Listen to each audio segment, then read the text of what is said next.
So, hello everybody.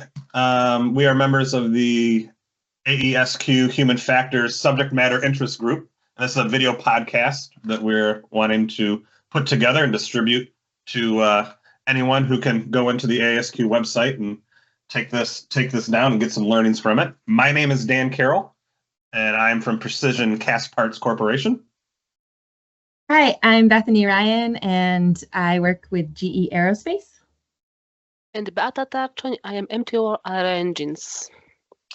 And today what we'd like to talk about is let's talk about something that's, not always everyone's favorite. Let's talk about discipline.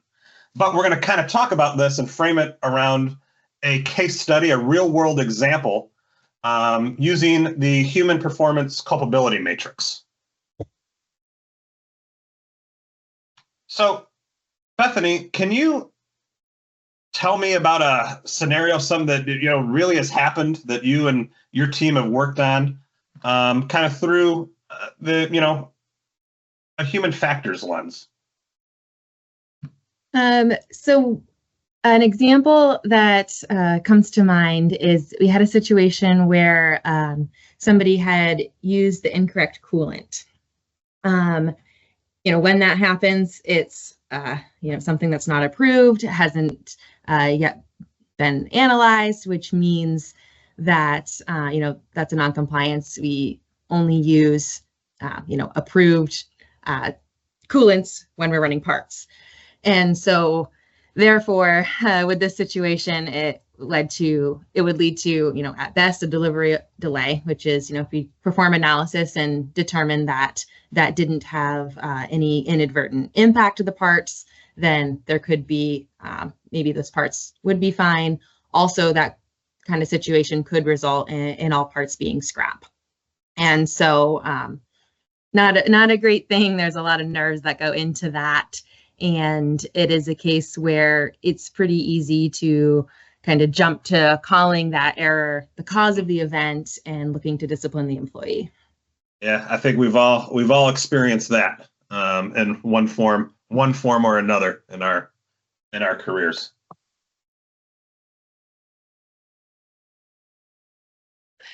So can you explain us so-called normal or traditional way of investigation in which very often the discipline of work is the leading approach? Yeah, so I think this would resonate with a lot of different situations. So if, kind of traditional approach here, and we viewed that human error that was made as the cause, then, the investigation would result in a summary, something along the lines of, what the employee failed to do, failing to follow work instructions, have an assumption that they didn't care enough to pay enough attention to what they were doing, and therefore an appropriate action would be discipline.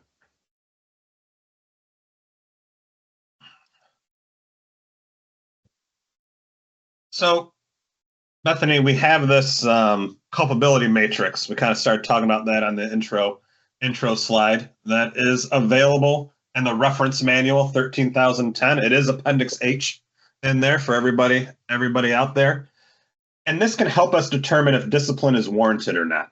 It's kind of gets us in that mindset, did an intentional act or reckless violation occur? So can you show us that culpability matrix?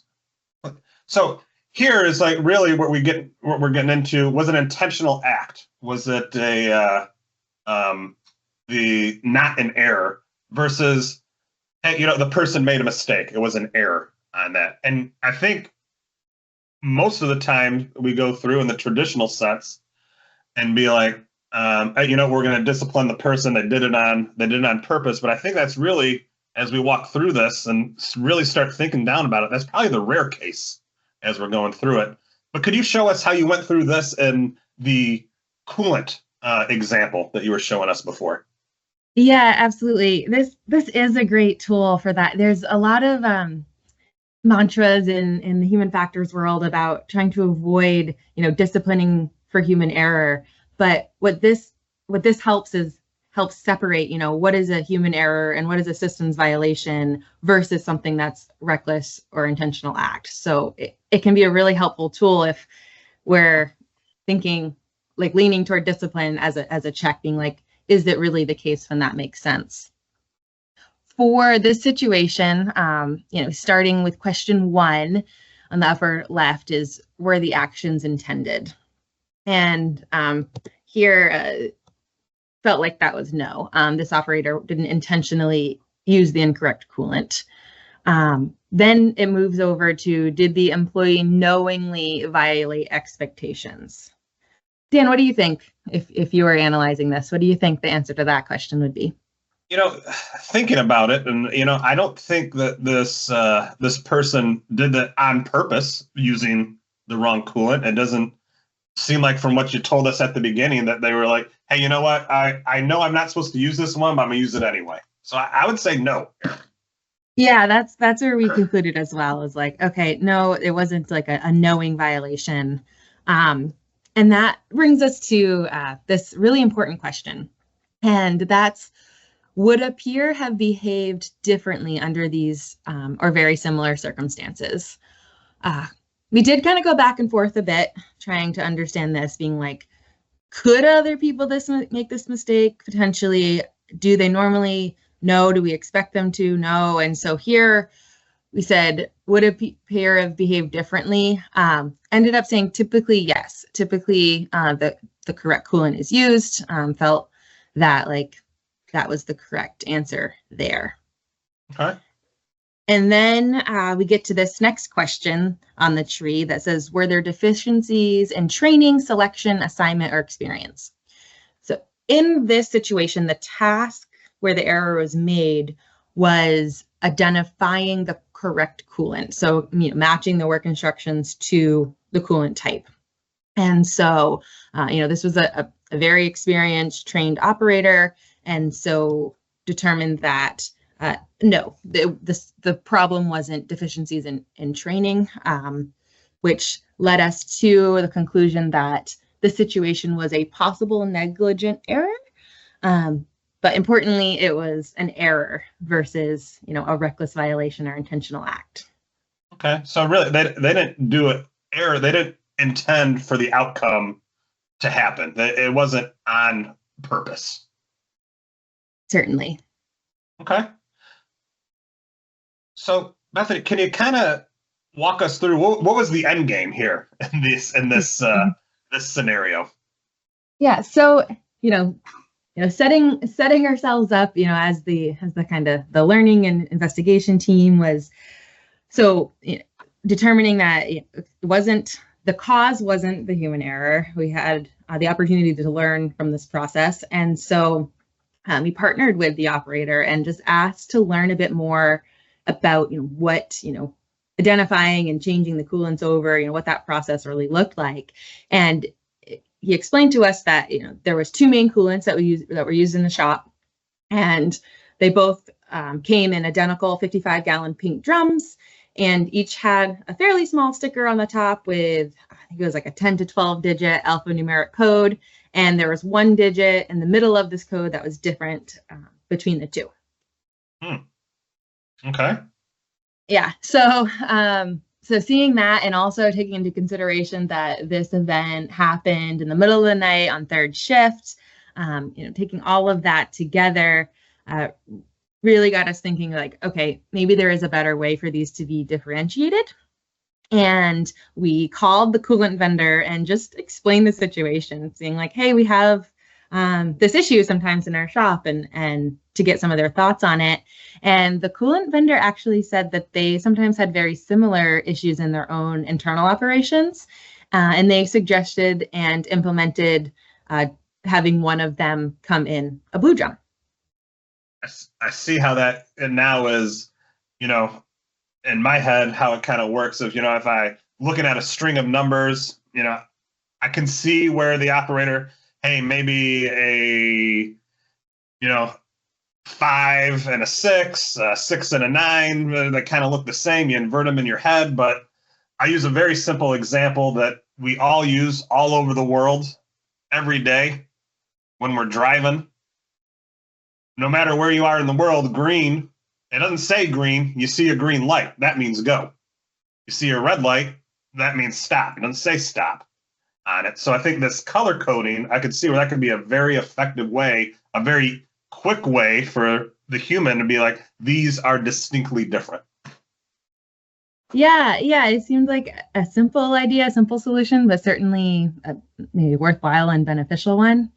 But it was an additional thing that happened that was really interesting with this is because this wasn't, we didn't go down like the blame and discipline path. We went down the partner together and let's work together to learn and improve.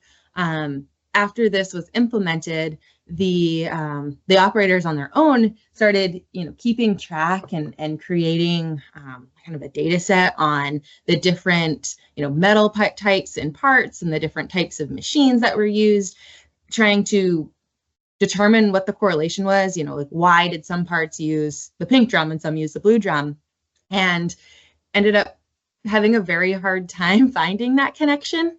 And so they brought all of that information up, with their supervisor team and the quality team, and it ended up being uncovered that the type of coolant that was called out on the work instruction was pretty much just based on whichever coolant happened to be in the machine when the first article was completed.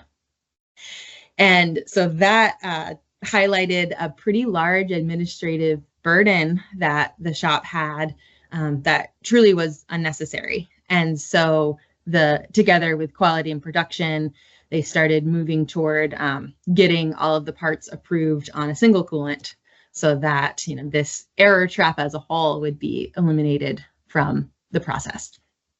Wow, that's pretty interesting. So what I'm getting out of this, Bethany, kind of working with the operator, not blaming the operator, you ultimately came down to a single solution, not having multiple coolants around. That was, you got everything down to one coolant, probably some cost savings from the company, probably making it a lot easier for all operators to go through and use. It's pretty interesting, pretty cool conclusion at the end of this by partnering with everybody. Yeah, absolutely. I agree.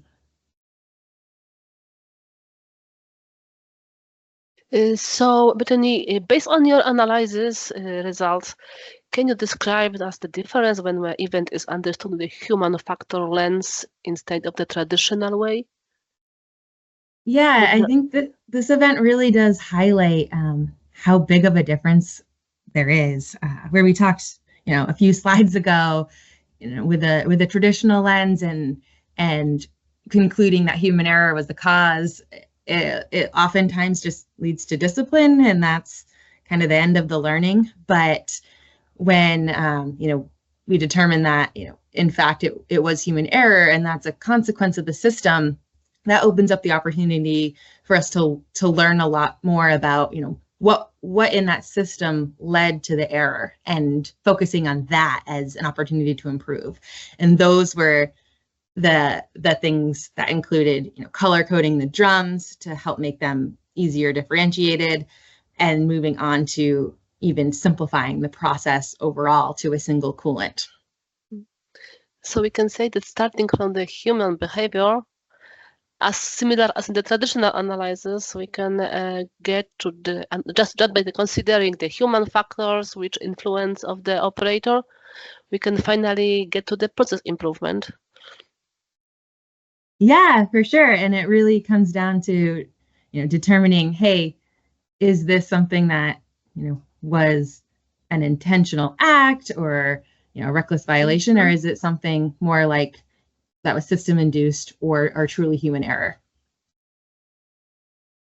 Well, I think all of those things was a great example. Thank you, Bethany, for sharing that. Thank you for Beata for being a part of this as well.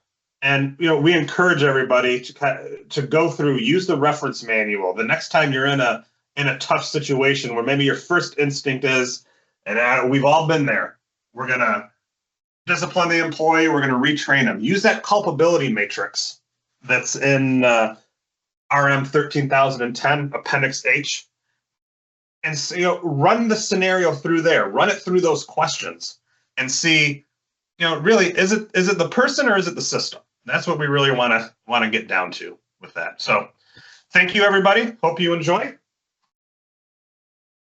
Thanks, Dan. Thanks, Beata. Thank you.